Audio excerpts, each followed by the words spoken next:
uma parceria de mentira e morte exposta na última semana pela CPI da pandemia. O governo Bolsonaro entrou com um discurso falso, mentiroso, de que haveria um tratamento precoce, que as pessoas não precisariam nem se vacinar, vocês lembram? Principalmente em 2020. Cloroquina, ivermectina, o kit Covid. O governo entrou com esse discurso, laboratórios do Exército produzindo cloroquina em larga escala, um medicamento que não serve para a Covid-19, serve para outras coisas. E os empresários de saúde, alguns, entraram com os pacientes, como se fossem cobaias humanas oferecidas para esse esquema bolsonarista mentiroso. O convênio que ficou mais exposto na investigação da CPI, plano de saúde, Prevent Senior. Segundo as denúncias, um dossiê apresentado por médicos que trabalharam nesta empresa, as pessoas recebiam o kit Covid, mesmo quem não solicitava. Aliás, muita gente testemunha isso. Recebeu em casa os medicamentos, como se fossem assim os produtos que você vai entregando. E pacientes internados, às vezes em estado grave, também tratados com o kit Covid. Mais do que isso, o diretor da Prevent Senior foi à CPI e admitiu que os pacientes entravam com Covid-19. Depois de 14 dias, 21 dias de tratamento, havia uma mudança no registro do código da doença, e a Covid-19 sumia. Então muita gente entrou com Covid, ficou internada, morreu com Covid, só que a causa-mortes foi apontada como outra. Uma maneira de nublar as estatísticas também.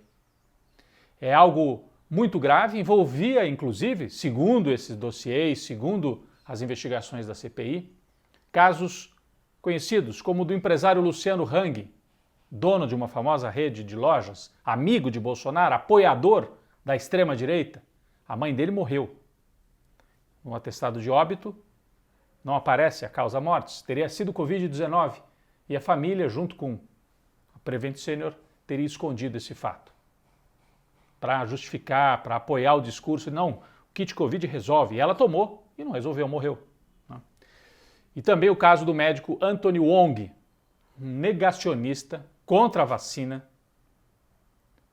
fazia essa defesa, inclusive, em rádios, e teria morrido também de Covid-19 e a causa-mortes escondida pelo convênio. São denúncias, a CPI tem que investigar. A gente fica na dúvida se era só um alinhamento ideológico, já não seria pouca coisa, ou se havia vantagem econômica. O que levou esta empresa de saúde a esse alinhamento com o discurso, segundo alguns, um discurso criminoso do governo federal? Bom, só para lembrar, Jair Bolsonaro e os filhos fizeram postagens com propaganda da Prevent Senior. O que receberam em troca? Né? Fica a interrogação. Nas próximas semanas, vão prestar depoimento na CPI Luciano Hang, esse amigo do Bolsonaro. Bom, o filho de Bolsonaro, o número 4, Jair Renan, fez provocações à CPI nesta semana que passou, inclusive com um vídeo, em que ele vai numa loja de armas e fala assim, um alô para a CPI, como se estivesse ameaçando. Os senadores querem convocá-lo, não sabemos se vai chegar a isso. Fora da CPI, outro filho, Carlos Bolsonaro, foi citado por um juiz na primeira instância lá no Rio de Janeiro, na investigação das rachadinhas, foi citado como chefe da organização criminosa das rachadinhas, da corrupção da família Bolsonaro no Rio de Janeiro. Então Carlos Bolsonaro furou a fila. É agora dos filhos o que está mais próximo de sofrer uma consequência mais grave, talvez até com prisão, por causa de envolvimento em escândalos, né? Bom, enquanto isso tudo acontece na economia, o Banco Central sobe os juros de novo, numa tentativa de conter a inflação que bateu em 8%.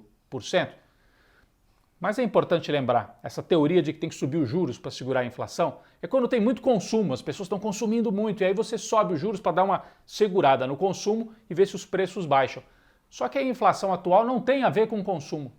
Então esse pessoal do Banco Central que trabalha como se fosse um manual de escola, nesse caso, é o câmbio, o dólar, né, que ficou muito caro aqui no Brasil, que vai pressionando os preços. Não é a demanda, não tem excesso de consumo, tem uma oferta que vem com preços já muito altos, dolarizados, então os juros sobem, nós podemos ter juros altos, inflação e recessão tudo junto, o pior dos mundos. E como se já não bastasse tudo isso, o governo, com o apoio do Centrão, do Arthur Lira, tenta aprovar uma reforma administrativa na Câmara, passou esta semana na comissão especial, que acaba, em boa parte, com a estabilidade do funcionário público, ataca a carreira pública, privatiza, né? É um horror, é o fim da ideia de funcionário público como nós conhecemos até hoje. Falta passar pelo plenário, é uma grande campanha, um grande movimento para evitar a aprovação desta reforma administrativa. No meio desse caos, o Bolsonaro vai até as Nações Unidas e faz um discurso mentiroso, recheado de mentiras sobre economia, sobre não haver mais corrupção no governo dele no Brasil. Bom, vergonhoso não foi só o discurso, mas toda a passagem de Bolsonaro por Nova York, começando com aquela foto, né, eles comendo pizza no meio da rua para dizer que são muito simples, olha só. Na verdade, o Bolsonaro se recusou a tomar vacina, foi o único chefe de Estado que diz, né, que não tomou vacina. Vergonhoso. Aí tirou aquela foto. O filho dele, Eduardo Bolsonaro, foi vaiado numa loja da Apple, foi visitar a loja. Aliás, o que o Eduardo Bolsonaro foi fazer em Nova York? O Bolsonaro levou uma comitiva para fazer o quê em Nova York? Passar Covid para os outros? Porque, para completar a vergonha, além de manifestações variadas, né, houve várias manifestações contra ele na porta dos eventos onde ele ia, o ministro da Saúde fez um gesto obsceno para os manifestantes e no dia seguinte apareceu com Covid-19. O ministro da Saúde do Brasil com Covid-19 circulou por Nova York, deve ter passado Covid para um monte de gente. Se reuniu, inclusive, e participou do encontro com o primeiro-ministro britânico Boris Johnson. Aliás, o filho, Eduardo Bolsonaro, também testou positivo para Covid-19 quando voltou ao Brasil, só para a gente registrar. Uma pesquisa esta semana do IPEC, que é o antigo IBOP, mostrou um quadro bastante preocupante para o Bolsonaro, né? Lula disparado venceria a eleição de 2022 se o pleito fosse hoje. Cenário 1, Lula 48 pontos, Bolsonaro 23, então 25 pontos de diferença no primeiro turno. Ciro, Dória, Mandetta aparecem lá atrás. Um outro cenário, com mais candidatos, Lula também lidera e pela margem que ele tem, poderia ganhar a eleição já no primeiro turno. A avaliação do Bolsonaro, do governo dele, piora muito. Desaprovam o governo quase 70% dos brasileiros e só 28% aprovam. Tem gente até dizendo, será que o Bolsonaro vai para a reeleição? Poderia desistir da reeleição? Ser candidato ao Senado para ter pelo menos um cargo? Não ficar aí correndo risco de processo, de prisão? De outro lado, a terceira via mostra que está se desfazendo. Não tem. Os candidatos dessa terceira via, nem Lula, nem Bolsonaro, alguns têm 2%, 3%. O Dória, governador de São Paulo, está lá na rabeira. E aí, setores da elite continuam piscando para o Bolsonaro.